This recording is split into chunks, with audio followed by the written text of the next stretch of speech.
საქართველოს დამოუკიდებლობის დღეს თბილისში თავისუფლების მოედანზე 200-მა წვევამდელმა ფიცი დაადო. ცერემონიას სრულიად საქართველოს კათოლიკოს პატრიარქი, პრეზიდენტი, პრემიერი და მინისტრები დაესწრნენ. წვევამდელებს სიტყვის მიმართეს გიორგი მარგველაშვილმა, ირაკლი ღარიბაშვილმა და ირაკლი ალასანიამ. პრეზიდენტმა მავთუხლართების მეორე მხარეს მცხოვრებ საქართველოს მოქალაქეებს მადლობა გადაუხადა და ქვეყნის დემოკრატიული განვითარების პირობა კიდევ ერთხელ გაიმეორა. პრეზიდენტმა სიტყვით აისაფის მისიაში მონაწილე სამხედროებსაც მიმართა და თავგანწირვისთვის მადლობა გადაუხადა. ღარიბაშვილმა გაიხსენა საქართველოს ტერიტორიული მთლიანობისთვის ბრძოლასა და საერთაშორისო სამშვიდობო მისიებში დაღუპული ჯარისკაცები. სამშობლოს ერთგულებასა და თავგანწირვაზე ისაუბრა თავდაცვის მინისტრმა. ის ემოცია, რომელიც იყო 23 წლის წინ, რომ საქართველოს განვითარდება როგორც დემოკრატიული, დამოუკიდებელი, თავისუფალი სახელმწიფო, ჩვენ ამ ემოციას არც ერთი წამით არ შევანელებს. ჩვენ ამ ნებას ვიცხოვროთ ერთიან მთლიან სახელმწიფოში, კიდევ ახალ ძალას შევასწავლთ და არც ერთი წამით ჩვენ არ გავაჩერებთ ამ მიმართულებით მოძრაობას.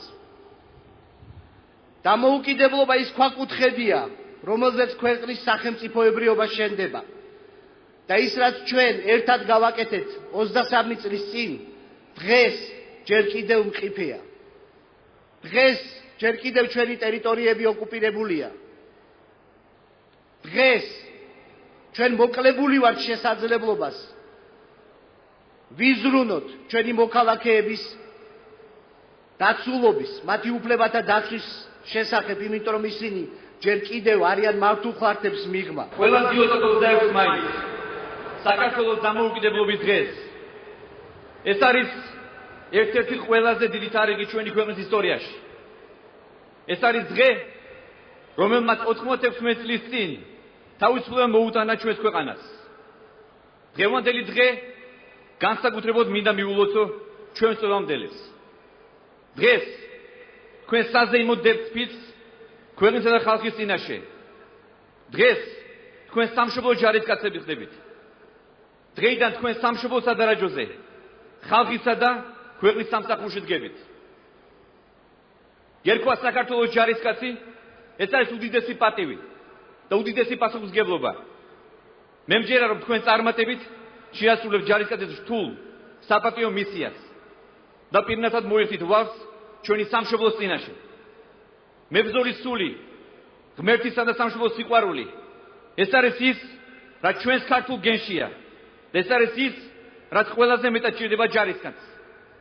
და მე მჯერა რომ თითოეულ თქვენგანი სწორედ ამ სულის კვეთებით იწყებს სამხედრო სამსახურს. სამშობლო, ღირსება, ერთგულება, ეს არის ჩვენი შეერაღებული ძალების დევიზი. ეს არის დევიზი, რომელიც თქვენ გენეტიკურ კოდში დევს. სამშობლოს ერთგულება და მისთვის თავის შეწირვა ჩვენ სისხლში გვაქვს. 96 წლის წინ აღდგა ჩვენი სახელმწიფოს დამოუკიდებლობა. ეს დღე არის სრულიად საქართველოს ყველაზე მნიშვნელოვანი დღესასწაული. მაგრამ არ გადავაჭარბებ თუ ვიტყვი, რომ თითეული ჩვენი სამხედრო მოსამსახურესთვის ეს არის პირადი ზეიმი. იმიტომ რომ სწორად თქვენ დგეხართ ჩვენი სამშობლოს დამოუკიდებლობის სადარაჯოზე. კეთილი იყოს თქვენი შემობრძანება ჩვენ დიდ და მტკიცე ოჯახში, საქართველოს შეერაღებულ ძალებში. ღმერთი იყოს ჩვენი შეერაღებული ძალების და ჩვენი საქართველოს მფარველი.